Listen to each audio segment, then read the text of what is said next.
Fire on its own does nothing useful. It just sits there being hot.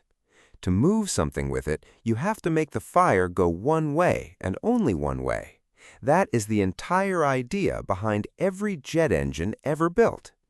Guess how much air one of them swallows every second?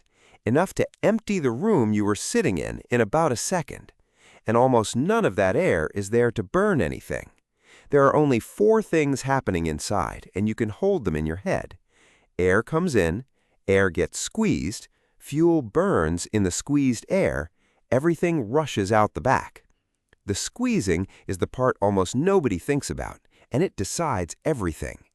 Guess what happens if you set fuel on fire in ordinary air? You get a campfire, hot but slow and pushing in every direction at once. Now, squeeze that same air into a fraction of its space before you light it. The burn gets violent and it has only one way out. Everything else in the engine exists to make that squeeze possible. Here's the part that feels like cheating when you first hear it. On the way out, the hot gas passes through a fan before it leaves. That fan is bolted to the same shaft as the one doing the squeezing at the front. So the exhaust turns the machine that squeezes the air that makes the exhaust. The engine runs itself. You're only paying for the fuel. Guess what you need to get that loop started from cold?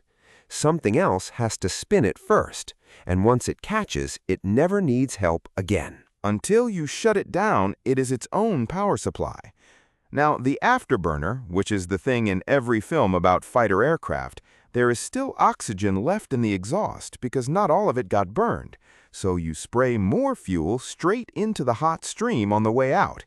It lights on its own. Nothing needs to ignite it. That is the long blue flame with rings in it. Guess what that costs? Fuel burn can go up several times over for a modest gain in thrust. A fighter can empty its tanks in minutes running it, which is why it exists for seconds at a time and not for a journey.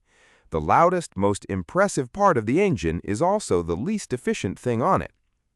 Now the question that decides how every modern engine looks. There are 2 ways to push an aircraft forward. Throw a small amount of air backwards very fast, or throw an enormous amount of air backwards gently. Guess which one uses less fuel for the same push?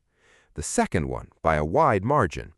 That is why the engine on an airliner is mostly one huge fan at the front. Most of the air it moves never goes near the fire at all. It goes around the outside and rejoins at the back. A fighter engine does the opposite because it needs speed more than it needs range. Same 4 steps, opposite answer, only the question changed. So there are really only 2 engines in the world, and everything is a point between them. One is efficient and gentle and cannot go very fast. One is violent and thirsty and can do things nothing else can. Guess how many products you own that sit somewhere on that same line? Almost all of them.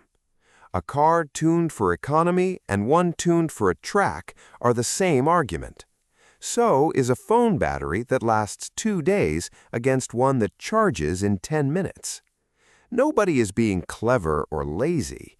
They picked a different end of the same trade. The engineering question is never which one is better.